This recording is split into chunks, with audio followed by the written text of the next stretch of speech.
अस्सलाम वालेकुम एवरीवन, कैसे हैं आप सब। उम्मीद करती हूँ आप सब ठीक होंगे, खैरियत से होंगे। मैं भी ठीक हूँ, बोले तो ठीक हूँ। आप सुन रहे हैं माफिया क्वीन सीज़न 2। जहाँ से जोड़ा था वहीं से स्टार्ट करते हैं। जहाँ पे भावना वंशिका को बड़े प्यार से समझा रही थी, बड़े प्यार से उसे कंसर्न कर रही थी, उसकी सारी चीज़ें सुन रही थी। जो भावना वंशिका को हक करके लेटी थी और वंशिका उसके ऊपर थी। भावना नीचे लेट बेड पर लेटी थी और उसके ऊपर वंशिका थी। वंशिका अपनी पूरी फैमिली के बारे में, अपने मॉम डैड के बारे में सब कुछ बता रही थी कि किस तरह से उसके पापा एक पुलिस वाले थे, किस तरह से उनके ऊपर इल्ज़ाम लग गया था, उन्हें सस्पेंड किया गया था, उनके ऊपर बहुत सी चीज़ें हुई थी जिसकी वजह से उनकी बदनामी हुई थी। बदनामी के साथ उन्हें जेल भी हुआ था। जेल के अंदर ये पता लगा था कि उनके डैड ने सुसाइड की। हालांकि वो सुसाइड नहीं थी, उनका मर्डर हुआ था, क्योंकि वंशिका के फादर झुकने वाले इंसान नहीं थे और जेल में रहकर भी अपने काम को सर अंजाम दे रहे थे। कि ईमानदार अफसर थे, बहुत सी चीज़ें वो बता रहे थे। लेकिन उन बीच में ये भी बताते हैं कि मुझे पता था कि मेरे पापा को मारने वाला इंसान राज सिंघानिया है। मुझे ये नहीं पता था करण सिंह मेरे पापा को मारने वाले इंसान है। क्योंकि जब से मैंने अपने पापा के मुंह से सुना था, सिर्फ और सिर्फ राज सिंघानिया के नाम ही सुना था। राज सिंघानिया एक अंडरवर्ल्ड का सबसे बड़ा डॉन जो यहाँ की सारी चीज़ें संभालता है। लेकिन हाँ, ये भी सच है, राज सिंघानिया की बेटी बच्चा होने के बाद राज सिंघानिया इन सारी चीज़ों में, जैसे कि ड्रग्स की स्मगलिंग में, बहुत सी चीज़ों में उन्होंने अपने हाथ को निकाल दिया था। इन चीज़ों से, यानी कि जो चीज़ इंसान को नुकसान पहुंचा सकते, जो चीज़ कल को उनके बच्चों को नुकसान पहुंचा सकते हैं, उस चीज़ से उन्होंने बिल्कुल पूरी तरह से किनारा कश कर लिया था अपने आप को। लेकिन करण सिंह, जिसे सोने की चम्मच में खाने की आदत हो चुकी थी, जो सोने के बैठ कह सकते हो, सोने से देख दो के बिना नींद नहीं आती थी, वो किस तरह से ये चीज़ें रोक सकता है खुद को, किस तरह से बुराई से रोक सकता है खुद को। इसलिए उसने राज सिंघानिया का नाम इस्तेमाल किया था। हर चीज़ के लिए उसने राज सिंघानिया का नाम ही इस्तेमाल किया था। तो भावना कहती है वंशिका से, हो गया तुम्हारा, अब इतनी देर से तुम रो रही हो, मैं तुम्हें संभाल रही हूँ। तुम्हें नहीं लगता कुछ ज़्यादा ही आंसू बहा रही हो? तो मेरे सीने पे मुझे तुम्हें रोते हुए देखना अच्छा नहीं लग रहा है यार। इस तरह तो मत रो। तुम्हें तो खुश होना चाहिए कि तुमने अपने पापा को बेगुनाह साबित कर दिया है। तुम्हें इस चीज़ की खुशी मनानी चाहिए जो तुम्हारे डैड ने जो आज काम अधूरा छोड़ा था वो तुमने कंप्लीट कर लिया। उनके नाम के ऊपर जो धब्बे थे, जो काले निशान तुम्हारे पापा की वर्दी पर लगे थे, वो तुमने हटा दिया। जैसे कि तुमने कहा कि तुम्हारे मॉम की वजह से, तुम्हारे डैड की ईमानदारी की वजह से कभी भी उनकी वर्दी पर कोई भी दाग नहीं लगा था। तो अब देख लो, उनकी बेटी की वजह से उनकी जितने भी दाग थे, जो सिर्फ लगे थे, जमे नहीं थे। जैसे एक चीज होते ना, एक ऐसी दाग जो धुलती नहीं है, जो अटती नहीं है, कपड़े को ख़राब कर देती है, इनके दोबारा उस कपड़े को आप पहन नहीं सकते। ऐसी दाग जो लगती है ना, तो ज़िंदगी भर लगती है। और तुम खुशकिस्मत लड़की हो जिसने अपने पापा के उस दाग को भी हटा दिया जो पूरी तरह से उनकी वर्दी पर लग चुका था, पूरी तरह से उनकी वर्दी को दाग दाग कर चुका था। आज तुम्हारे डैड को इंसाफ मिला है। और उस कमिश्नर ने, जो अपने तुम्हारे डैड का सबसे बड़ा दोस्त हुआ करता था, उसने तुम्हारे डैड के पीठ पीछे वार किया था। उसने ही कबूल किया है कि जितने भी गलत काम थे वो उसने किए थे। जो तुम्हारे डैड पर लगे थे इल्ज़ाम, वो उसकी वजह से हुए थे। उसने सारी चीज़ें कबूल कर लिए। अब भी वो तुम्हारे डैड बेगुनाह है, और वो भी तुम्हारे सबसे बड़े अफसर के सामने।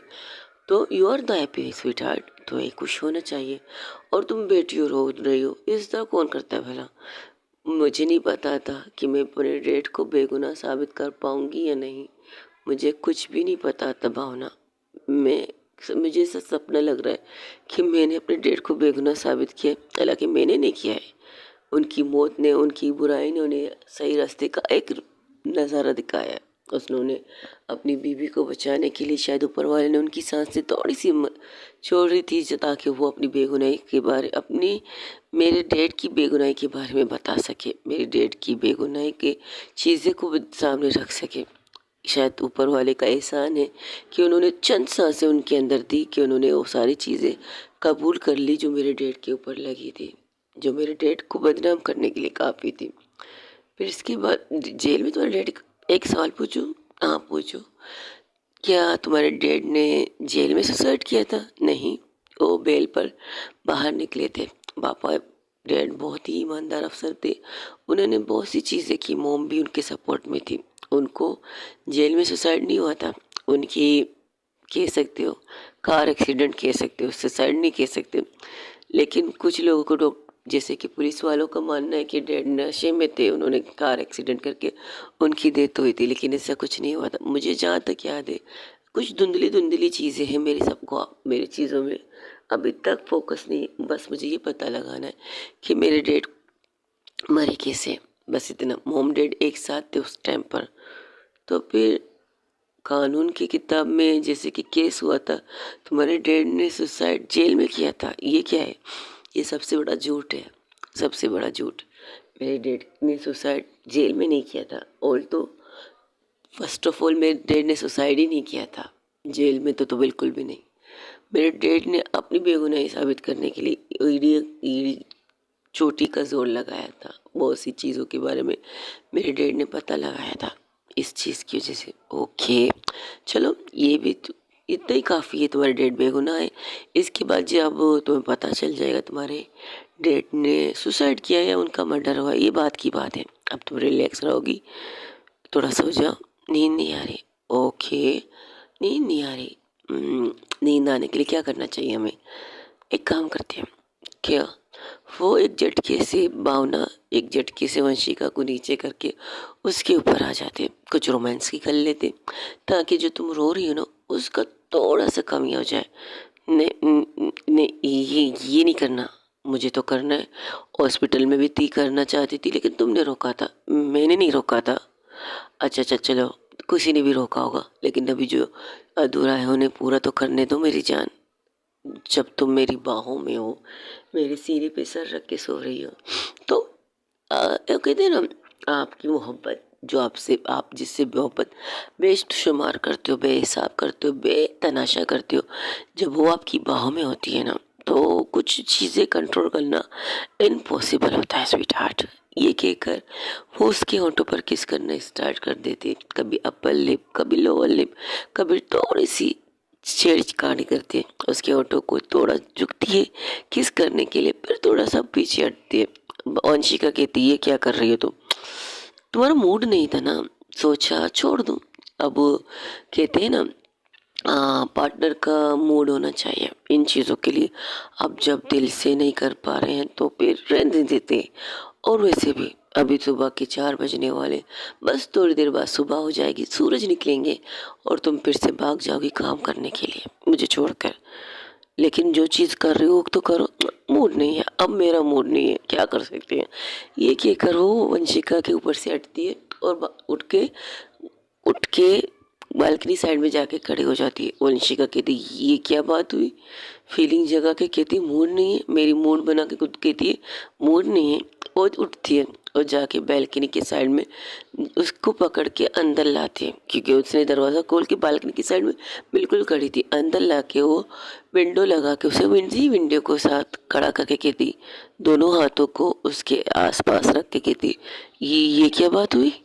शुरू किया तो ख़त्म भी तो करो।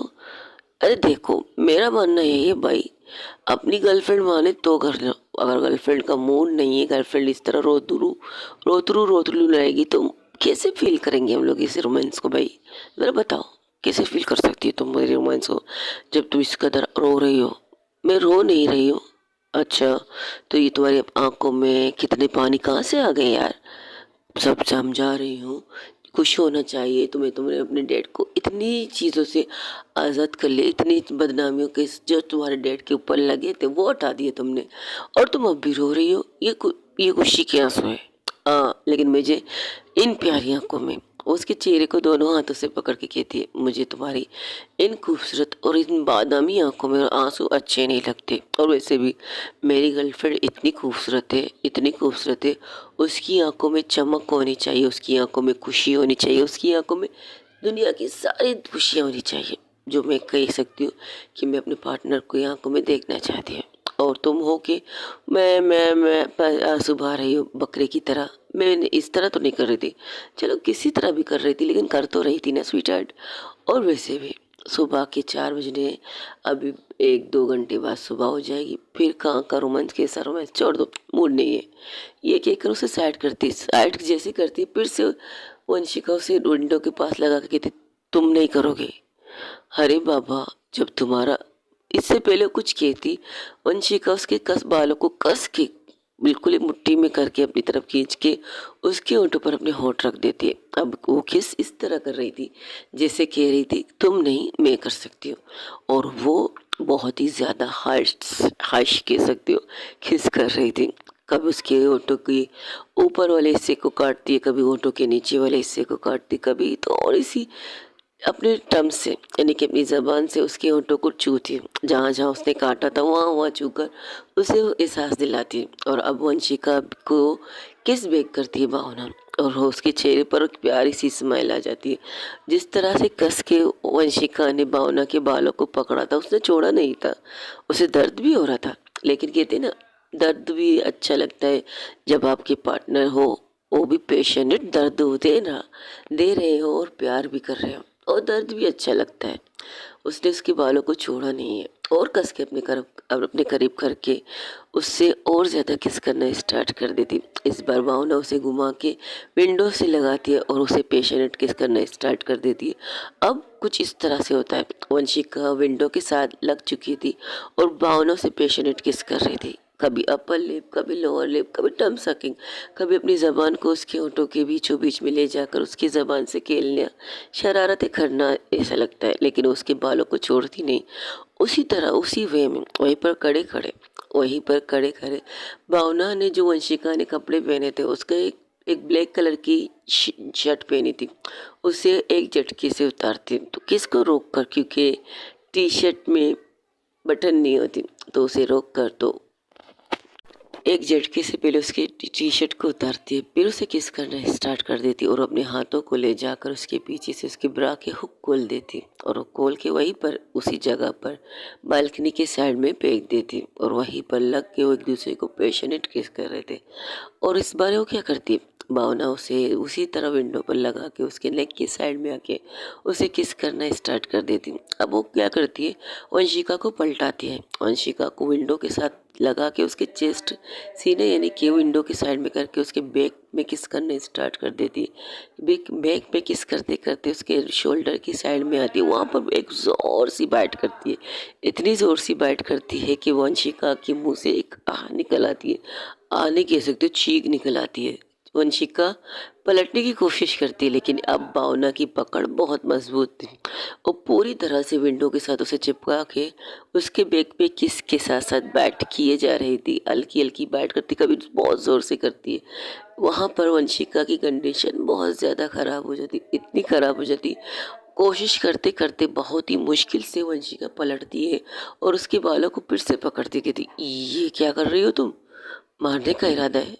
अभी तो शुरुआत हुई है स्वीटर, तुमने जो दर्द मेरे बालों में, मेरे सर में दिया है ना, वही दर्द तुम्हारी बॉडी में देना चाहती हूँ, बताना चाहती हूँ। हमें भी दर्द होता है, अगर आप प्यार से करोगे तो हम भी प्यार से करेंगे, अगर आप दर्द देने वाला प्यार करोगे तो हम भी दर्द देने वाला प्यार कर सकते। ये कहकर उसका हाथ सीधा जाके उसके बोब्स को बहुत ज़ोर से प्रेस करता है और वंशिका उसे पकड़ के अपनी तरफ करके उसके होंठों को किस करती है। इसी तरह आराम आराम से, जल्दबाजी नहीं करते, आराम आराम से वो बेड की साइड में आने की कोशिश करती हूँ, लेकिन भावना ये नहीं चाहती थी। भावना उसी जगह पर एक चेयर थी, बालकनी साइड के विंडो के पास जो चेयर थी उसी पर वंशिका को बिठाती है और खुद उसके दोनों तरफ ऐसे बैठ जाती है चौकोट करके, मतलब दोनों पैरों को बीच में रख के उसके ऊपर बैठ जाती है। वंशिका ने तो, उसके कपड़े ऊपर के तो उतर चुके थे, लेकिन नीचे के कपड़े बाकी थे, तो वंशिका थोड़ा सा दूर करती भावना को, कहती बेड पे चले, मुझे पूरे कमरे को इस्तेमाल करना है, आज तो बिल्कुल करना है। वो फिर से स्टार्ट हो जाती है, वो किस करती है, कभी अपर लिप कभी लोअर लिप, उसके नेक की साइड में आके उसे वहाँ पर टच करती है अपने होंठों से, अपने होंठों को हल्की हल्की सी किस, जैसे कि कह सकते हैं ना, बस इतना, इससे ज़्यादा कुछ भी नहीं। वंशिका जब ये देखती तो वो उठने की कोशिश करती, लेकिन भावना ने पूरी तरह से उसके ऊपर ऐसे के जैसे बैठ चुकी है। अब उठना नहीं है हमें, पहले यहाँ पर फिर कहीं जाकर। लेकिन वंशिका तो वंशिका थी, वो एक झटके से भावना को खड़ा करती और खुद उठती और उसे अपने गोद में लेकर सीधा बेड के बीचों बीच में आके पटक देती। वंशिका जैसे ही ये चीज़ करती, भावना कहती आउच, ये क्या था। वंशिका कुछ नहीं कहती, सीधा उसके फ्रंट पे आ जाती, उसके ऊपर आके बैठ के उसको सिर्फ निहारने लगती। कहती ये क्या बात हुई, तुमने तो मेरे कपड़े निकाल दिए। आधे तो क्या हुआ, अब मैं तुम्हारे पूरे निकाल देती हूँ। वंशिका कहने के बाद वो भावना के सारे कपड़े निकाल के एक साइड में फेंक देती, पूरी तरह से एक भी चीज़ अब उसकी बॉडी पे नहीं थी। अब उसे किस करना, पैशनेट किस करना कह सकते हो, स्टार्ट कर देती है। वंशिका ऊपर थी, अब भावना नीचे थी, तो अब वंशिका तो अपना पूरी तरह से अपनी जादू भावना के ऊपर तो बेखैनियत था। उनके पूरी तरह से इतनी मोहब्बत, इतनी शिद्दत से मोहब्बत करते हैं एक दूसरे को। फिर जब एक दूसरे को पूरी तरह से खुश करने के बाद, एक दूसरे को सुकून देने के बाद, अब भावना वंशिका के सीने पर सर रख के लेटी थी और गहरी गहरी सांसें ले रही थी। भावना कहती है, वंशिका कहती है भावना से, उसके सर को सिलाते हुए कहती है क्या हुआ, तुम तो बहुत एक्टिव हो रही थी। एक्टिव, सीरियसली तुमने मेरी कंडीशन क्या कर दी, पूरी बॉडी को देखो, कहाँ कहाँ तुमने क्या क्या किया है। तो क्या हुआ, तुम भी तो कह रही थी वाइल्ड करते, अगर वाइल्ड मेरी वाइल्ड वाली तुम दे रही हो तो मैं भी तुम्हें वाइल्ड कर सकती हूँ, तो मैंने रिटर्न दे दिया। दिस नॉट फेयर यार, इस तरह तो नहीं करती। तो क्या करती, उसकी पूरी बॉडी को वो सहला रही थी। वंशिका भावना की पूरी बॉडी पर हाथ फेरा रही थी, तो भावना कहती ये क्या कर रही हो, सोच रही है दूसरी राउंड स्टार्ट कर दें, क्या कहती हो। पहला फास्ट था, दूसरा स्लो और तीसरा फीलिंग के साथ। एक्सक्यूज मी, हम इंसान हैं, मशीन नहीं। मशीन भी थक जाते एक टाइम आकर, पेट्रोल खत्म होती है बाइक की। भाई ऐसे मत बोलो, बदतमीजी मत करो, सो जाओ, रात बहुत हो चुकी है, कल सुबह तुम्हें ड्यूटी में। मुझे तो करना है। भावना को फिर से नीचे करती, लेकिन वो इस बार भावना खींच के उसे अपने ऊपर लेकर उसे पूरी तरह से हक कर कहती सो जाओ। जब भावना वंशिका को पूरी तरह से हक करके लेट जाती है, पूरी तरह से अब उसे ग्रेप करती है, वंशिका कहती ये क्या बात हुई, मुझे करना है यार, करने दो ना प्लीज़। वो कहती है वंशिका राय, आपको बता दूं 4 बजे स्टार्ट हुए थे, अभी सुबह के 6 बज चुके हैं और सूरज चाचा भी निकल चुके हैं। तो आपको नहीं लगता कि आपको सो जाना चाहिए, फिर आपको ड्यूटी पे भी तो जाना है और आपको मेहनत भी बहुत करनी है मुजरिमों को पकड़ने के लिए, तो उसके लिए 1 घंटे तो आपको नींद लेनी चाहिए। 8 बजे मैं आपको उठा दूंगी, अब आंखें बंद करो, सो जाओ। वंशिका जब ये सुनती है तो उसके सीने पर एक किस करके आंखें बंद कर लेती है और भावना पूरी तरह से अपने और उसके ऊपर एक ब्लैंकेट ओढ़ कर उसे सर को सिलाती है और तकरीबन 5 मिनट कह सकते हो गहरी नींद में चली जाती है वंशिका। वंशिका जैसे ही गहरी नींद में जाती है, भावना उसके सर को सहला रही थी, पता नहीं क्या कुछ सोच रही थी, गहरी सोच में थी। बस सिर्फ भावना सिर्फ वंशिका को देख रही थी, उसके चेहरे पर वो स्माइल, सुकून वाला प्यार वाला स्माइल था और उसके होंठों पर एक प्यारी सी किस करके कहती इसी तरह खुश रहो, तुम्हें हंसते हुए, तुम्हें खिलखिलाते हुए देखना चाहती हूँ, बस इतना कहना चाहती हूँ, इससे ज़्यादा कुछ नहीं। और वो अपनी आंखें बंद कर लेती, वो सोती नहीं है।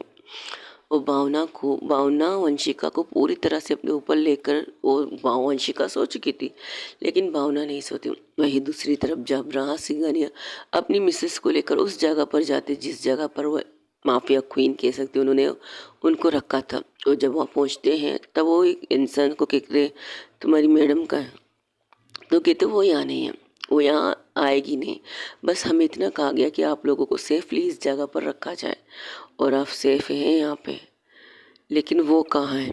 उसकी मॉम, देखिए सर, हमें जो कहा गया था, हमें जो करने के लिए कहा गया था हमने वही किया। हमने मिस्टर करण सिंह के घर से आपको, आपके घर से मतलब जो आपका घर है, लेकिन नज़रबंद तो आपको करण सिंह ने किया था। बस हमें सिर्फ इतना कहा गया कि हम आपको सेफली इस जगह पर लाएं और हमने अपना काम कर दिया है, बाकी मैडम को देख लेंगी हमारी बॉस। तुम्हारी बॉस क्या काम करती है ये तो हम नहीं बता सकते, जब वो आपको मिलेगी आपको खुद बता देगी।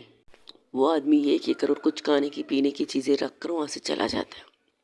तब वो अपनी बीवी के पास आके कहते तुम ठीक हो, ये ख़त्म नहीं हो सकता।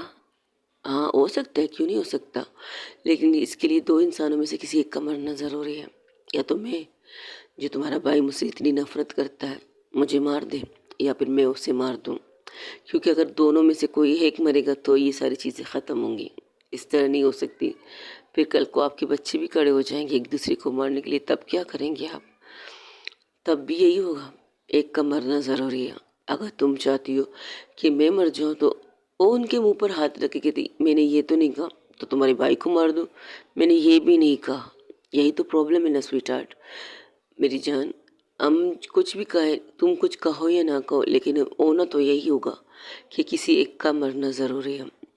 इस दुश्मनी को ख़त्म करने के लिए मैं पेड़ करने के लिए तैयार हूँ, मैं दोस्ती का हाथ बढ़ाने के लिए तैयार हूँ, लेकिन तुम्हारे भाई के दिल में मेरे लिए इतनी नफरत है ना, इतना जहर भर चुका है वो मेरे नाम से, वो मेरा नाम सुनेगा भी नहीं। अगर तुम उसको कितनी भी प्यार से समझाओ कि नहीं भैया ऐसा कुछ नहीं हुआ, ऐसी ही बात नहीं है, राज आपसे नफरत नहीं करते, राज आपसे कोई भी दुश्मनी नहीं रखना चाहते, आपसे दोस्ती रखना चाहते, तब वो तुम्हें धक्का देकर तुम्हें मारने में भी एक सेकंड नहीं लगाएगा, क्योंकि उसके अंदर इतने जहर भर चुके हैं हमारे खिलाफ, समझी तुम।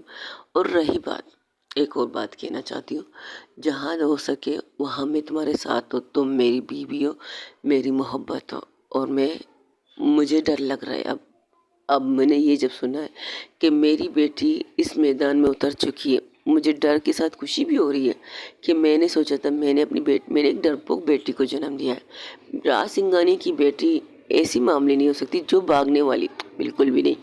राज सिंघानिया जब सामने खड़े होकर मारने के लिए तैयार रहता है तो उसकी बेटी डरपोक कैसे? राज सिंघानिया का बेटा जो उसके साथ कंधे से कंधे मिलाकर खड़ा होने वाला लड़का, वो गलत कैसे हो सकता है? अब मुझे पता चला है कि उसने अपने भाई को भी वो अपनी तरह ट्रेन किया है। पर मैं खुश हूँ, मैं इस चीज़ से खुश हूँ कि मेरी बेटी ने गंदे लोगों को मारना स्टार्ट कर दिया। मारे नहीं, खून ना करे, बस उन्हें सज़ा दिलवा दे जो सज़ा के लायक है, जो सज़ा के हकदार हैं। बस यही कहती हूँ, और इससे ज़्यादा कुछ नहीं कहूँगा। इतना कहूँगा कि मेरी बेटी कोई गलत काम ना करे और उसके हाथ खून से रंगे ना रहे। वही दूसरी तरफ परी काजल को हक करके लेटी थी, सो रही थी, लेटी नहीं, सो रही थी, तो काजल के मोबाइल पर बेल पे बेल होने लगती है। तो जैसे ही मोबाइल उठाती कि उसमें एक चीज़ नोटिफिकेशन देखती है, देख कर उठ जाती है। तो जब परी देखती है कि उसकी बाहों में काजल नहीं हो तो वो यहाँ वहाँ देखने लगती, देखती है वो बेड के साइड के कोने में सोफा है, उसी में जाके बैठी है और किसी गहरी सोच में है। और उठती है और आके कहती है काजल यू आर ओके। तो काजल जब परी को देखती कहती हाँ मैं ठीक हूँ, आप ठीक हो, आप उठी क्यों है, कितने टाइम हो रहे हैं? 8 बजने में 10 मिनट बचे हैं। ओके, लेकिन तुम इस तरह गहरी नींद इस तरह क्यों बैठ रही हो, क्या सोच रही हो? मैं एक चीज़ सोच रही हूँ। क्या? ऊज ए माफियन क्वीन है? क्या मतलब इस सवाल का तुम्हारा? मतलब ये कौन है?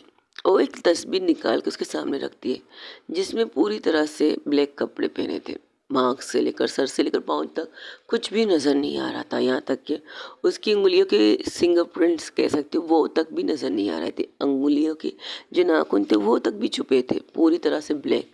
तो कहती ये कौन है? ये है क्वेश्चन मार्क। ओके, मैं अगर मैं मतलब वंशिका एक आईपीएस ऑफिसर है, एम आई राइट? हाँ बिल्कुल।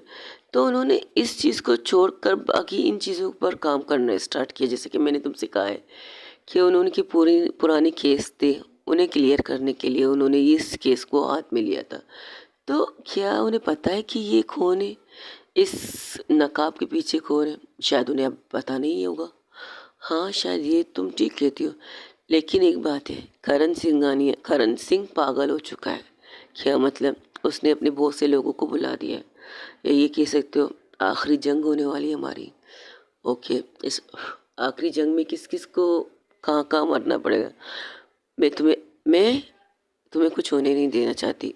मैं काजल को कुछ होने नहीं देना चाहती। काजल हमारी दोस्त बनी, बहुत अच्छी लड़की है काजल, उसने अपनी फैमिली के साथ हमें मिलाया और उसकी फैमिली को और उसे तो कुछ होने नहीं देखना चाहती और तुम कुछ होने भी नहीं दोगी, इतना यकीन है मुझे तुम पर। इतना भी यकीन मत करो, पुलिस वालों को लोग दुश्मन समझते हैं, बहुत बदनाम है हम लोग लोगों के सामने, दुनिया के सामने। वो कुछ इस पुलिस वालों की वजह से, बाकी सारे पुलिस वाले तो एक जैसे नहीं है ना। खुद को ले लो और वंशिका को ले लो, अपने आप को देखो और वंशिका को देखो कि तुम लोग कितने ईमानदार हो। हाँ, तुम लोगों के ऊपर या नीचे कुछ करप्ट लोग होंगे, लेकिन उन करप्ट लोगों के अंदर भी ईमानदार मिलते हैं, ईमानदार लोग भी मिलते हैं ऐसी जगहों पे। कह तो तुम ठीक रही हो, लेकिन क्यों करते बेईमानी? कितना खिलाएंगे, कितना खाएंगे? एक दिन ऊपर वाले को अपना चेहरा तो दिखाना है ना, हिसाब किताब तो उनके सामने रखनी है ना कि हमने कितना खाया है, कितना अच्छा कमाया, कितना बुरा कमाया, कितना हलाल कमाया, कितना हराम कमाया। जवाब तो देना पड़ता है ना। शायद इसी चीज़ से डरते हैं कि जवाब देने के चक्कर में हमें मरना नहीं चाहिए, इसलिए शायद रिश्वत लेते हैं। मौत से डरते हैं कि मौत के बाद भी तो हमें जवाब देनी पड़ती है। कि तो तुम सही रहे हो कि मौत के बाद भी हमें जवाब देनी पड़ती है। वैसे आज अभी तुम लोगों को यही रहना है, यहाँ से कहीं जाना नहीं है। सुन रही हो मेरी बात को? क्या मतलब, तुम कहाँ जाने वाली हो? आखिरी मिशन है, करण सिंह गाने की सबसे बड़ी डील को रोकने जा रहे हैं। क्या मतलब सबसे बड़ी डील? मुझे नहीं पता, बस मेरे पास एक मैसेज आया है, ये देख लो। तो तुम दोनों जा रही हो, वंशिका भी जा रही है? उनका जाना तो ज़रूरी है क्योंकि मैं इस मिशन को लीड करने वाली वो खुद है। उन्होंने खुद मेरे पास ये मैसेज भेजा है। तो भावना वो कहाँ है? कह सकते हो इस वक्त तो वंशिका के साथ है। अब वंशिका उसे कहाँ रखेगी उसकी मर्जी, या शायद उसे अपने साथ ही रखे। अब तो वंशिका भावना को अपने हिसाब से दूर नहीं रख सकती क्योंकि जो कुछ हुआ था उस जगह पर अब दोबारा वो दोहराना नहीं चाहती। पता है, मैंने वंशिका को कभी कमज़ोर नहीं देखा है, कभी भी नहीं। वो एक स्ट्रॉन्ग लड़की है, एक स्ट्रॉन्ग आईपीएस ऑफिसर कह सकती हूँ। लेकिन कहते हैं ना, कमबख्त ये प्यार हमें कमज़ोर कर देता है, लेकिन ज़रूरी थोड़ी है प्यार को कमज़ोर बनाना। परी कहती है, अपनी प्यार को अपनी ताकत बनाओ, कमज़ोरी क्यों कहती हो? लोगों को बताओ, अगर तुम्हें कुछ भी करे, तुम्हारे प्यार को कुछ भी करे, तुम्हें फ़र्क नहीं पड़ता, क्योंकि तुम लोगों के लिए सबसे पहली प्रायोरिटी होनी चाहिए तुम्हारी वर्दी। इसमें तुम्हारी मोहब्बत भी सामने आएगी, तुम्हारे दुश्मन भी, तुम्हारे दोस्त भी आएंगे सामने, लेकिन तुम्हें इन चीज़ों से फ़र्क नहीं पड़ना चाहिए। तुम्हें बस करना ये है कि तुम्हारा दिल मुतमईन है, तुम मुतमईन हो, ये चीज़ करनी है। ये करोगे तो सब कुछ ठीक हो जाएगा, लेकिन अगर तुम ये नहीं कर पाओगे तो कुछ भी ठीक नहीं हो सकता, कुछ भी नहीं। You understand? समझ गई।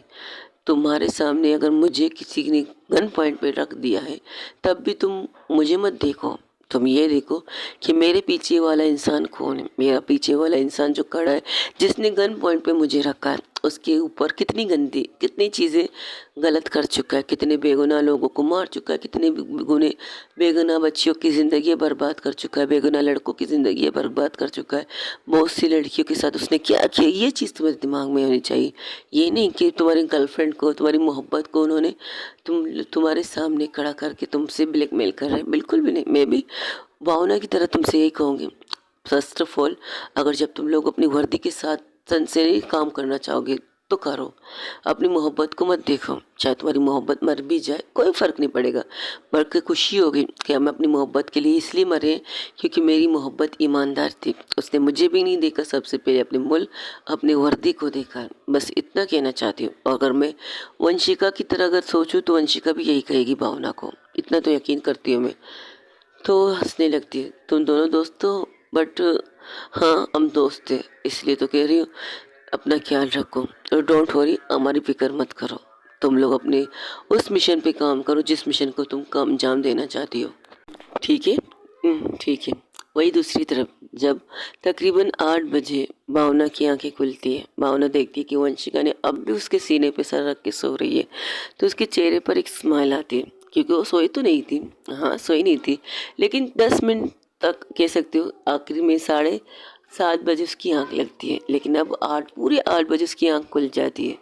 आंख खुलने की वजह कुछ अजीब और थी, उसके चेहरे पर पसीने, उसकी आंखों में एक अंधेरापन थी, कह सकते हो, बिल्कुल उसकी आंखें ब्लैंक थी। उसे कुछ समझ में नहीं आ रहा था। 5-10 मिनट तक तो उसे कुछ समझ में नहीं आता, लेकिन जब वो वंशिका के चेहरे को देखती है तो अपने माथे से जो पसीने आ रहे थे उन्हें अपने हाथ से साफ करती है और वंशिका के चेहरे को देख कर कहती है, ये एक सपना था, इस सपने को मैं कभी पूरा नहीं होने दे सकती, कभी भी नहीं। तुम्हें खुद से दूर जाते हुए मैं तो कभी देख भी नहीं सकती, बिल्कुल भी नहीं। तब वो वंशिका के सर को सिलाती है और आवाज़ देती है, वंशिका, वंशिका, वंशिका, सोने दो ना यार, 8 बज चुके हैं जान, जाना नहीं है। जैसे ही ये सुनती तो उसकी आंखें खुल जाती। कहती, क्या कहा तुमने, कितने बज चुके हैं? मैंने कहा जाने बावना 8 बज चुके हैं, आपको जाना नहीं है ड्यूटी पे? क्या बात है, मेरी गर्लफ्रेंड मुझे भगाना चाहती है? आपको आपकी ड्यूटी में जाने की कह रही हूँ, भगाना नहीं, वरना मैं इस कंडीशन में आपको भगाऊँ, ये कैसे पॉसिबल हो सकता है स्वीट हार्ट? Very funny. वैसे तुमने अभी क्या कहा, क्या कहा? आपका ड्यूटी टाइम हो चुका है, आपको जाना चाहिए। इससे पहले वंशिका उठ जाओ, यही सताना है मुझे? हाँ, थोड़ा थोड़ा तो ठीक है, सताती रहो। वो उठने लगती है, तब भावना उसे अपने ऊपर लेकर कहती है, उसके चेहरे को दोनों हाथों से पकड़ के कहती है, देखो मैंने ब्रश नहीं किया है, लेकिन फिर भी करती हूँ, I love you so much. और उसे किस करके उसे थोड़ा सा दूर करके कहती है, जाने भावना, यही कहा है मैंने, सुना तुमने? फिर से कहो ना, अच्छा लगता है। ऐसे काम करके दिखाओ। क्या मतलब? मतलब ये देखो। वो उसे बिठाती है, उसके चारों तरफ जो ब्लैंकेट उसने लिया था वो उसे पूरी तरह से ओढ़ती है। वो खुद की फिक्र नहीं करती कि उसने भी कुछ नहीं पहना है, लेकिन वो पूरी तरह से वंशिका को जब कवर करती है और उसे बिठाती है और उसके दोनों हाथों को पकड़ के कहती है, देखो मैंने कल भी तुमसे कहा है, आज भी मैं तुमसे कहूँगी, आने वाले कल में भी मैं तुमसे यही कहूँगी कि आप एक आईपीएस ऑफिसर हो, एक ईमानदार आईपीएस ऑफिसर। जिस तरह से आपने अपने पापा के बारे में बताया, उससे ये तो पता चल गया कि आपके पापा ने आपको ईमानदारी के ही लुक़्मा खिलाया है, कह सकते हो खाना हलाल खिलाया है, ईमानदारी का खिलाया है। और तुम्हारी बॉडी में जितने भी कह सकते हो खाने की चीज़ें आई हैं, खाने पीने की, जिसे कपड़े पहनने की चीज़ें हुई हैं तुम्हारे साथ, वो सब एक ईमानदार अफसर की ईमानदारी का नतीजा है। इसलिए तुम आज एक ईमानदार अफसर बन चुकी हो, एम आई राइट? लेकिन एक बात याद रखो, मैं तुम्हारी मोहब्बत, तुम मेरी ज़िंदगी, जाने बावना हो, जाने बावना हो, जाने बावना हो। लेकिन एक बात याद रखो, जब कभी तुम्हें ये लगे कि जिस इंसान ने, जैसे कि तुम्हारे सामने उस दिन जो बोर्ड पर हुआ था, जहाज पे हुआ था पानी के, वो दोबारा भी रिपीट हो सकता है, तो वंशिका जब ये सुनती है उसकी आंखों में एक खामोशी सी आ जाती है। तो उसके चेहरे का हाथ रख के उसके गालों को सहलाते हुए कहती है, यही कहना चाहती हूँ, जो अंधेरा, जो कालीपन तुम्हारी नज़रों के सामने आ रहा है ना, वो नहीं आना चाहिए। कुछ भी हो जाए, चाहे कोई भी कुछ भी कहे, चाहे मुझे गोली तक लगे, तो वंशिका कुछ कहना चाहती, कहती, मेरी अभी बात पूरी नहीं हुई है, जब मैं पूरी बात करूं तो मुझे रोकना और टोकना। अगर मुझे गोली भी लगे तब भी तुम अपने पर्स से, अपनी चीज़ों से पीछे नहीं हटोगे। कोई भी आए मुझे गन पॉइंट पे करे, मेरे ऊपर पूरी तरह से बारूद भी रख दे, तब भी तुम्हें झुकना नहीं है। अगर कोई मुझे बॉम्ब से बांध दे, कोई मुझे बॉम्ब के साथ कुर्सी में कहीं पर भी बांध दे और तुम्हें कहे कि तुम्हें इतना टाइम देती हो कि तुम मेरा ये काम करो, अगर तुमने नहीं किया तो तुम्हारी गर्लफ्रेंड की एक भी जिस्म का हिस्सा तुम्हें सलामत नहीं मिलेगा, तब भी तुम नहीं झुकोगी। Promise me, promise me. मैं हर चीज़ को बर्दाश्त कर सकती हूँ, जो तुमने छुपाया उसको भी बर्दाश्त कर सकती हूँ। शायद मैंने भी तुमसे कुछ चीज़ें छुपाई होंगी, तुम्हें भी बर्दाश्त करनी होंगी, लेकिन तुम्हें जब मेरे बारे में चीज़ें पता चलेगी शायद तुम उस चीज़ को एक्सेप्ट भी ना करो। लेकिन अगर मैं मौत के दगार पर भी खड़ी रहूं, कोई तुम्हें ये कहे कि अगर तुमने मेरे इस इंसान को नहीं छोड़ा तो तुम्हारी मोहब्बत की चिचड़े उड़ जाएंगे, तो सिर्फ इतना कहना, अगर चिचड़े भी उड़े ना तो वो मेरी ही मोहब्बत है। लेकिन मेरी मोहब्बत से पहले मेरी वर्दी, मेरे मुल्क, मेरी चीज़ें, अपनी मोहब्बत को एक साइड में कर दो। जब तुमने ये वर्दी पहनी है, आपने कह सकती हो, आप कह सकती हो, आपने ये वर्दी पहनी है, तब आपकी कोई गर्लफ्रेंड नहीं थी, तब आपके मॉम डैड भी आपके साथ नहीं थे, तो आपने शपथ या कसम क्या खाई थी कि पूरी ईमानदारी के साथ अपना फ़र्ज़ निभाएंगी। आपकी इस ईमानदारी के बीच में ना आपके अपने आएंगे, ना आपकी मोहब्बत आएगी, ना आपकी फैमिली आएगी।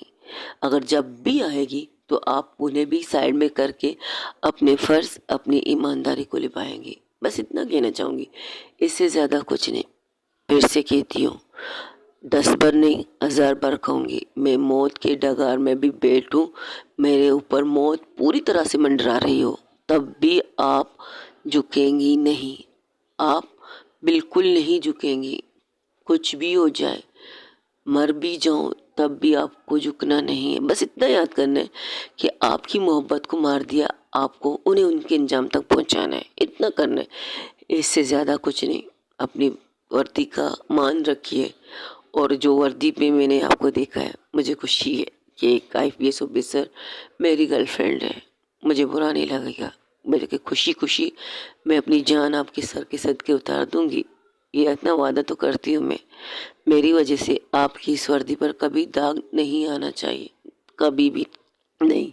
जिस तरह आपकी मोम ने आपके डैड की वर्दी को संभाला है ना, उसी तरह मैं भी वही करूँगी जो मुझे करना है। जो तुम्हारी मोम ने कहा किया है वही करूँगी।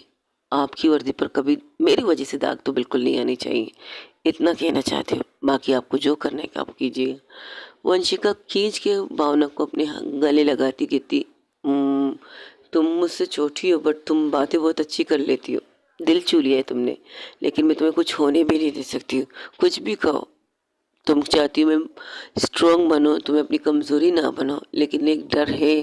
पहले नहीं डरती थी, पहले वर्दी पहनते हुए ये पहन सोचती थी मैंने कफन पहना है, चाहे इसमें खून में लथपथ लाश भी मेरी दोस्त को मिल जाए यही बहुत है। लेकिन अब इस दिल में मोहब्बत है, तुम्हारी मोहब्बत। और आई प्रॉमिस, ना तुम्हें कुछ होने दूंगी और ना अपनी वर्दी पर कोई दाग आने दूंगी। इतना वादा करती हूँ कि एक बात मानोगी मेरा? क्या वादा करो? पहले जानूंगी फिर वादा करूंगी। मैं तुम्हें जहाँ भी रखूँ तुम वहाँ से निकलोगी नहीं। कुछ भी हो जाए तुम वहाँ से आओगी नहीं। मुझे ये मिशन आज ही कंप्लीट करना है। क्या मतलब? मतलब ये राज सिंघानिया की बीवी को डॉक्टर ने आज का लास्ट टाइम दिया है, और राज सिंघानिया ने अपनी बीवी से वादा किया है कि वो अपनी बीवी बच्चे को दुनिया में आने से पहले उन सारी गंदगी को ख़त्म कर देगा जो लोगों की ज़िंदगी बर्बाद कर रही है। उसने वादा किया है, तो इस उनको वादे में तुम क्यों बंधी हो? कहीं तुम अंडरवर्ल्ड डॉन की बेटी तो नहीं है? तो वंशिका हंसने लगती कि थी पागल, अगर होती ना तो IPS ऑफिसर नहीं होती, और इस वक्त ब्लैक कपड़ों में कहीं और किसी और का निशाना बना रही होगी। हाँ ये भी ठीक है, चलो ठीक है, तुम मुझे जहाँ ले जाओगी मैं वहीं रहूँगी, ठीक है? वादा? I love you. वो वादा नहीं करती, बस आई लव यू कह देती है। वंशिका इस चीज़ को गौर नहीं करती कि उसने वादा किया या नहीं। वंशिका इस चीज़ को गौर करती है कि उसने आई लव यू कहा, और इसी चीज़ में वो खुश हो जाती है, उसे हक करती है। और दोनों ही वॉशरूम में जाते हैं। वॉशरूम में जाकर शावर लेते, शावर के नीचे रह कर एक दूसरे को किस करते हैं। थोड़ी बहुत लबी डबी मोमेंट तो वहाँ बनती है भैया। शावर के नीचे अगर पानी बरस रहा हो और जिस्म के कपड़े ना हो और आपके जिस्म की मोहब्बत आपके पास हो तो क्या चाहिए। वंशिका को खींच के अपने उपका पास करके भावना किस पे किस किए जा रही थी। शावर का पानी भी उनके ऊपर गिर रहा था, लेकिन उसे इस चीज़ से फ़र्क नहीं पड़ता। और शावर से थोड़ा हट के वॉशरूम की साइड की दीवार के पास लगा के उसे किस करते करते नीचे जाती है। भावना वंशिका को किस करते करते नीचे आ रही थी। नीचे आके उसके नेवल के पास किस करती है, बाइट करती है, और नीचे आने वाली थी तब उसकी आंखें जो बंद थी वो इस चीज़ को एंजॉय कर रही थी, तो एक झटके से खुलती है, वो उठ जाती है और वो उसे शावर के नीचे खींच कर उसके ऊपर शावर चालू कर देती है। वंशिका कहती ये क्या था अधूरा, तुम्हें जाना है। और इन चीज़ों से बेटर अब में ये चीज़ें करने के लिए पूरी लाइफ पड़ी है। कहीं पर भी कहो, जहाँ भी कहोगे वही शावर की आधी मोहब्बत वही कर लेंगे। लेकिन अभी तुम्हें जाना है और तुम्हारा जाना ज़रूरी है। अपना ख्याल रखोगी ना? वो शावर लेकर बाहर आ जाते हैं और शावर से उसकी पूरी बॉडी को टॉवल से वंशिका पोंछती है। वंशिका की बॉडी पर टॉवल लगाती है और उसे बाहर भेजती है और खुद भी बाहर आ जाती है। उसने अपने नॉर्मल कपड़े पहन लिए थे, लेकिन वो वंशिका को खुद से तैयार करती है पूरी तरह से। वंशिका की कबाड़ के पास जाती है, उसकी कबाड़ को खोलती है तो देखती कि इसमें तो तुम्हारी वर्दी नहीं है, वो दूसरे ड्रॉर में है। तो वो ड्रॉर खोलती है, जब वो वर्दी निकाल कर अपने हाथों में लेकर उसके बैज को छूती है, कहती आईपीएस ऑफिसर वंशिका राय। उस बैज पर उसका नाम चमक रहा था, ऐसे शाइन कर रहा था। उसे छू कर कहती है अब तुम्हारी लाइफ इसी तरह शाइन करनी चाहिए। वो खुद से आती है, उसकी पूरी बॉडी को टॉवल से सुखाती है, उसके बालों को टॉवल लपेट कर रखती है और उसकी वर्दी को खुद से पहनाती है। पहले उसकी ब्रा को पहनाती है, उसकी ब्रा के हुक लगाते हुए उसे प्यार से किस करती है और किस करने के बाद उसकी शर्ट को पहनाती है। उसकी शर्ट के बटन नहीं बांधती, उसके अंडर गारमेंट्स उसे पहनाती है, जैसे कि कह सकती हो उसे पहनाती, फिर उसकी जीन्स को पहनाती है, पैंट को वर्दी के उसे पहनाती है। तब उसके बटन को बंद करके उसकी वर्दी को पूरी तरह से परफेक्ट तरीके से उसे पहनाती है। कहती मैं खुश नसीब हूँ कि मैंने अपनी वाइफ, अपनी गर्लफ्रेंड को ये वर्दी पहनाई है। क्या कहा तुमने? कुछ नहीं, कुछ भी नहीं कहा। कह दो ना जो मुझे सुनना है। मैंने कहा ना कुछ चीज़ें अधूरी हैं, उन्हें कंप्लीट होने दो, फिर बोलूँगी मैं तुमसे।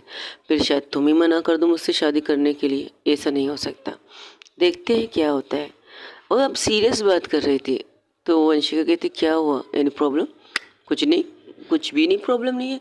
बस तुम इस वर्दी में बहुत खूबसूरत लग रही हो, बहुत ज़्यादा। और ये रही फाइनल टच। उसके सर के बालों को पूरी तरह से सुखाने के बाद उसके सर को पोनीटेल करती है, क्योंकि उसके बालों को वो कहते हैं ना हेयर ड्रायर से सुखा देती है। उसके बाल बना के उसके सर पर आखिरी टचअप होती है उसकी टोपी। जब उसकी टोपी रखती है तो कहती है अब लग रही है परफेक्ट आईपीएस ऑफिसर। ये वर्दी जिसमें अभी मैंने तुम्हें पहना है ना, इसमें एक भी दाग नहीं है और होना भी नहीं चाहिए। और मैंने अपनी ये वर्दी तुम्हें ये वर्दी मैंने तुम्हें इसलिए पहनाई है कि इसका ये मतलब है तुम्हें कमज़ोर नहीं पड़ना है। कुछ भी हो जाए तुम्हें कमज़ोर नहीं पड़ना है। इस वर्दी की मान रखो, इस वर्दी की शान रखो, इस वर्दी से जो तुमने तुम्हारी फैमिली से सीखा है उस बात का यकीन रखो। और मैं वंशिका तुमसे ये कहती हूँ, मैं भावना तुम्हारी कमज़ोरी नहीं, तुम्हारी ताकत हूँ।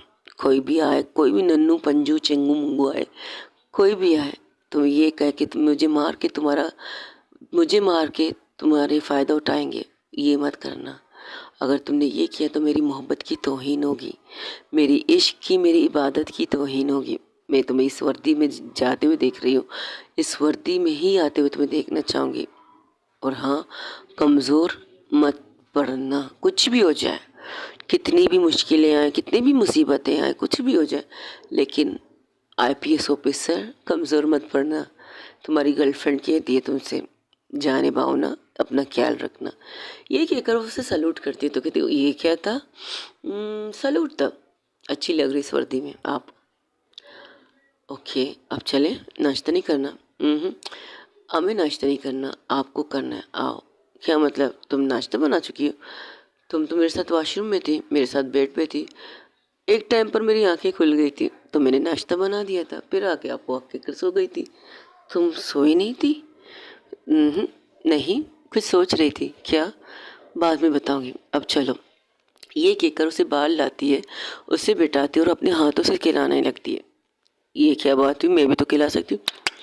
अभी मेरी बारी है, मुझे करने दो। वो उसे बड़े प्यार से खिलाती है, 2-3 लुकमा खुद भी खाती है, लेकिन जब वंशिका ये देखती है वो ज़्यादा नहीं खा रही तो उसे अपने गोद में बिठाती है और खुद से अपने हाथों से उसे खिलाती, कहती ये लो। इस तरह खाते हैं हम दोनों। तो दोनों ही उसी वे में बैठ के खाने लगते। खाना खाने के बाद वंशिका खड़ी हो जाती है, तब उसके डोर पर नॉक नॉक होता है। दरवाज़ा खोलती है तो देखती है वहाँ पर उसके कुछ अफसर खड़े। तो कहते मैम आप तैयार है, हमें जाना है। चलो तुम लोग निकलो, मैं आती हूँ। वो उसे लेकर उस जगह जाती जहाँ पर परी, काजल और आंचल थे। और जैसे ही अंदर आती है वंशिका को देखकर आंचल उसके पास आती है, वो परी भावना के पास आती है, तुम सीखो? तो कहती हाँ, मुझे क्या हुआ है, I am fine, I am fit and fine. ये कहकर हंसने लगती है भावना। तो वो वंशिका की तरफ देखकर परी कहती है, आप ठीक हो? तो कहती है, तुम दोनों, अब तुम तीनों यही रहोगी, इस जगह के बारे में किसी को नहीं पता है, तुम तीनों यहाँ सेफ हो। और जैसे ही निकलने लगती है तो भावना पीछे से जाकर उसे हक करके उसे अपनी तरफ घुमा के कहती है, कहा जो है उसको या कानों में रखना, दिमाग में रखना, दिल में रखना, कुछ भी हो जाए कमज़ोर मत पड़ना, चाहे हमारी लाश भी तुम्हारे सामने आए तब भी कमज़ोर मत पड़ना। तो अंशिका कहती, ऐसी तो बातें मत करो, वरना जाने को ऐसी लफ्ज़ भी इस्तेमाल मत करो कि मेरे दिल से ये कि दुआ है, मैं मर ही जाऊँ अगर तुमने ये कहा तो। ठीक है, नहीं पढ़ूंगी कमज़ोर, तुम्हारे सर की कसम, ऑल द बेस्ट। ठीक है। वो वहाँ से निकल जाते। अब वो पूरी तरह से अपनी टीम को ले जाकर कुछ ऐसी ऐसी जगहों पर छापा मारती है जहाँ से उन्हें बहुत सी चीज़ें मिलती हैं कि देखा जाए तो ड्रग्स मिलती है और असले मिलते हैं, बहुत से असले मिलते हैं। तब वो उस कंटेनर के बारे में कहती है, हमें अभी तक वो कंटेनर के सामान नहीं मिले जिसके बारे में उस इंसान ने हमें कहा है। तो कहती है कहीं वो माफिया क्वीन उसे ढूंढ ना ले, ये परी के आंचल कहती है उससे, शायद हाँ ये भी हो सकता है। इसी तरह करते करते वो एक जगह पर रुकते हैं। ये 1 मिनट करण, अगर थोड़ी देर के लिए, इससे पहले कुछ कहती तब वो पीछे से एक आवाज़ आती है, थोड़ी देर के लिए करण बन के सोचो तो तुम लोगों को पता चल जाएगा करण क्या कर सकता है। तो जब ये आवाज़ सुनती है वंशिका पलट के देखती है तो उसके पीछे माफिया क्वीन खड़ी थी। तो कहती, तुम यहाँ क्या कर रही हो? तुम्हारा साथ दे रही हो। वैसे एक बात बताओ, तुम्हें नहीं लगता कि तुम कुछ मुझे देखकर तुम्हें गुस्सा आता है? हाँ, मुझे तुमसे नफरत है इसलिए। हाँ भाई, चोर और पुलिसों की और मोहब्बत ही ऐसी है। Excuse me. हाँ, चोर और पुलिसों की मोहब्बत ही तो ऐसी है, नफरत ही होती है, प्यार तो होने का नाम नहीं लेता। वैसे मैंने बात की है, उसको सोचो, अगर तुम करण होती, जो कंटेनर कनर ने मंगवाया है जिसमें उसकी सांसें बसी हुई हैं, जिस कंटेंट से उसे इतना फ़ायदा होगा, इतना फ़ायदा होगा कि उसकी 10 नस्लें बैठ के आराम से सिर्फ खा सकती हैं और उड़ा सकती है, तो उस चीज़ को कहाँ रखेगा? सोचो, दिमाग पे जोर दो। अच्छा, तुम बताओ कहाँ रख सकते अगर तुम करण होते तो? मैं करण होता तो मैं कहाँ रखता? मैं सिर्फ इतना करता कि मैं उन लोगों को उन तक पहुंचा देता जिनके ये चीज़ें हैं। तुम्हारा मतलब वो सौदेबाज जिसके ये काम करने के लिए करण को पैसे दिए, तो इस वक्त उनके पास उनकी चीज़ें होनी चाहिए, करण के पास नहीं। शायद कह सकते हो। अभी वो लोग बातें कर रहे थे तब उनके मोबाइल पे कॉल आना स्टार्ट होता है तो वो हैरान हो जाती, कहती हूँ। तब वहाँ से एक आवाज़, क्या हुआ? तुमने तो अपनी गर्लफ्रेंड को घर पे छोड़ के आ गई, उस घर पे जो घर तुम्हारे डैड ने बनाया था। कौन हो तुम?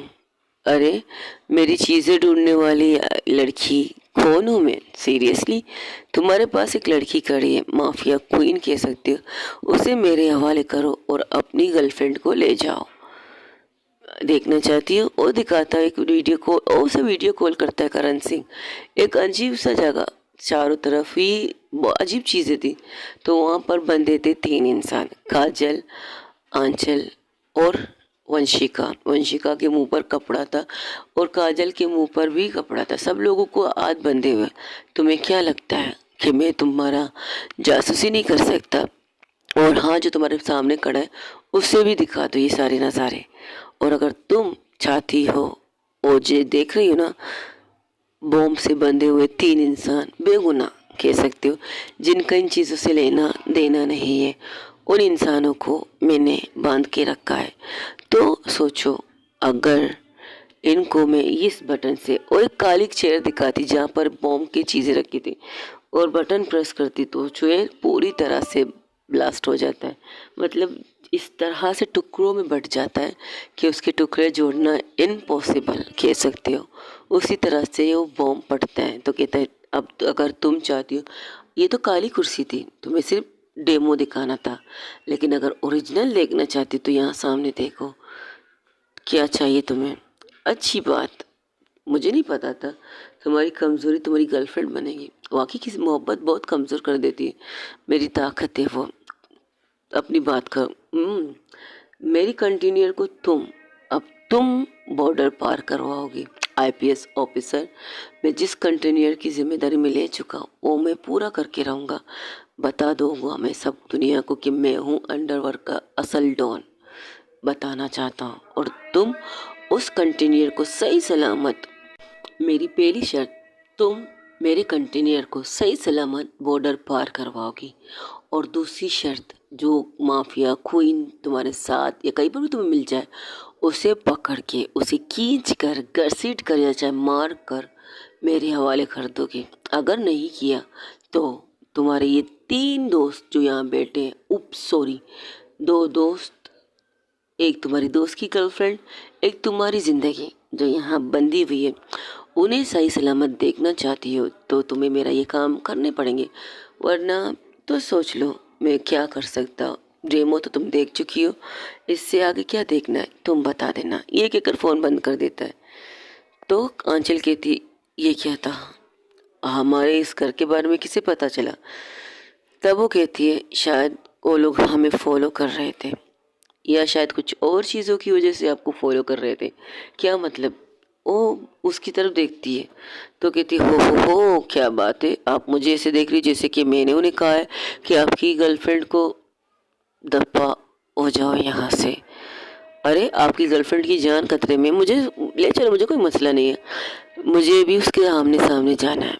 उसने खुद को छुपा रखा है ये सोचकर कि मैं उसे ढूंढ नहीं लूँगा। मैंने तो उसे ढूंढ लिया, लेकिन उसने शर्त रखी है, दफ़ा हो जाओ यहाँ से। अरे तुम्हारी गर्लफ्रेंड थी, मैंने कहा दफ़ा हो जाओ, मैं कोई ऐसा काम नहीं करूँगी जिससे मुझे झुकना पड़े। और उसने मुझे समझाया कि मुझे क्या करना है। मैं अपनी गर्लफ्रेंड को बचा लूँगी, डोंट वरी, उसकी चीज़ें भी नहीं होंगी। पता था कि तुम यही करोगी। उसके पीछे से आवाज़ आती है तो अपने चारों तरफ देखती है। वहाँ पर बहुत से लोग आके खड़े हो चुके हैं, उनकी वर्दी वाले थे, लेकिन वर्दी में छुपे चोर थे कह सकते हो। अब ये लोग मुझे तुम्हें मुझ तक पहुँचाएंगे। मेरा कंटिन्यू तो तुम पहुँच जाएगा किसी भी हालत में, लेकिन तुम अब मेरे सामने आओगे। इनको घसीटते हुए मेरे पास लाना। तब वहाँ से वो कहती है, ब्लैक कपड़ों में माफिया क्वीन कहती है, भाई साहब घसीटते हुए क्यों, हम खुद से तुम्हारे पास आना चाहेंगे करण, घसीटने की ज़रूरत नहीं। और अपने इन चमचों से कहो हमें टच मत करें, वरना ऐसा ना हो तुम हमें देखने के चक्कर में इनकी लाशें तुम्हें देखनी पड़े। इतना यकीन से मैं कह सकती हूँ। और हाँ, मैं खुद तुमसे मिलना चाहती हूँ। तुम्हें किसी को मेरे को पकड़ने की कहने की ज़रूरत नहीं है, क्योंकि मैं भी अब तुमसे रूबरू जंग करना चाहती हूँ। अब तो जंग का लास्ट फाइनल चैप्टर कह सकते हो शुरू होने वाला है। मिलते हैं थोड़ी सी ब्रेक के बाद। ये कहकर फ़ोन बंद करके उन्हें कहती, क्या मुझे पता था कि तुम लोग पुलिस वाले नहीं हो, नकली पुलिस वाले हो। असली पुलिस वालों को भी उसने अपने पास बंदी बना दिया। तो वंशिका उसे घूर के देखती है, क्या मतलब इस बात का? मतलब ये जितने भी तुम्हारे सामने अफसर खड़े हैं जिन्होंने नकाब पहना है वो तुम्हारे लोग नहीं हैं, करण सिंह के लोग हैं। और तुम्हारे अफसर इस वक्त उनके यहाँ पर बंदी बन चुके हैं कह सकते हो। ये तब वो लोग वो अपने मार्क्स उतारते तो कहते शिट। तब आंचल कहती, अब क्या करना है? कुछ नहीं, इनके साथ चलना है, बस इतना करना है। और वो कंटिन्यू, अगर हम नहीं तो कोई और पुलिस वाला, कोई और उसकी छोड़ो, फिक्र मत करो। वो कंटेनर तो बॉर्डर पार कभी कर भी नहीं पाएगा, मेरे होते हुए तो बिल्कुल भी नहीं। ये कहकर वो वहाँ से निकल जाते। वही दूसरी तरफ जहाँ पर राज सिंघानिया की मिसिस को पेन होना स्टार्ट हो जाता है। एक तरफ एक नई जिंदगी आ रही है, एक नई जिंदगियाँ सांस लेने के लिए दुनिया में आने के लिए बेताब है। वही दूसरी तरफ एक मौत का बहुत बड़ा तांडव शुरू हो चुका है। अब इस मौत के खेल में किस किस की मौत होगी, किस किस की जीत होगी, किसकी हार होगी, ये तो बात की बात है। लेकिन वंशिका घूरते उसे देखती है, उनके पीछे जाने लगती। जब वो लोग उन्हें एक गाड़ी में बिठाते उनकी आंखें बांधते कहते, अरे अरे आप आंखें बंद भी कर लो तब भी हम कुछ नहीं कर सकते, तो डोंट वरी, तुम अपना मार्क्स उतार सकती हो थोड़ी देर के लिए। तो वंशिका जब वंशिका के मुंह से ये सुनती है माफिया क्वीन, तो उसे देखकर कहती, ओहो, अगर यकीन करो, अगर लिख के दे दो तुम अपनी गर्लफ्रेंड को छोड़कर मेरे चेहरे पर फिदा हो जाओगी तो। क्या कहती हो? उतार दूंगी मार्क्स को। क्या बकवास है। हाँ, आई लाइक यू, मुझे तुम पसंद हो। आंचल हैरान थी उसकी बातें सुनकर। अरे हाँ, ये तुम्हारी दोस्त तो हैरानी से मुझे देख रही है। देखो दोस्त, आई लाइक यू के दो लफ्ज होते हैं। आई लाइक यू की दो चीज़ें होती हैं। आई लाइक यू मतलब अच्छी लगती हो। आई लाइक यू वाली वो लाइक अलग है, प्यार वाली लाइक है। वैसे ईमानदार अफसर हो तुम। आज जो देखा वो अच्छा लगा कि अपनी गर्लफ्रेंड के लिए भी तुम नहीं झुकी। आई लाइक इट, मुझे ये चीज़ पसंद आई है। ओके गाइस, आज के लिए इतने हो सके तो मेरे चैनल को लाइक शेयर कमेंट सब्सक्राइब में ज़रूर बताइएगा कि आप लोगों को मेरी स्टोरी कैसी लग रही है। अपना ढेर सारा ख्याल रखिएगा। अल्लाह हाफिज़।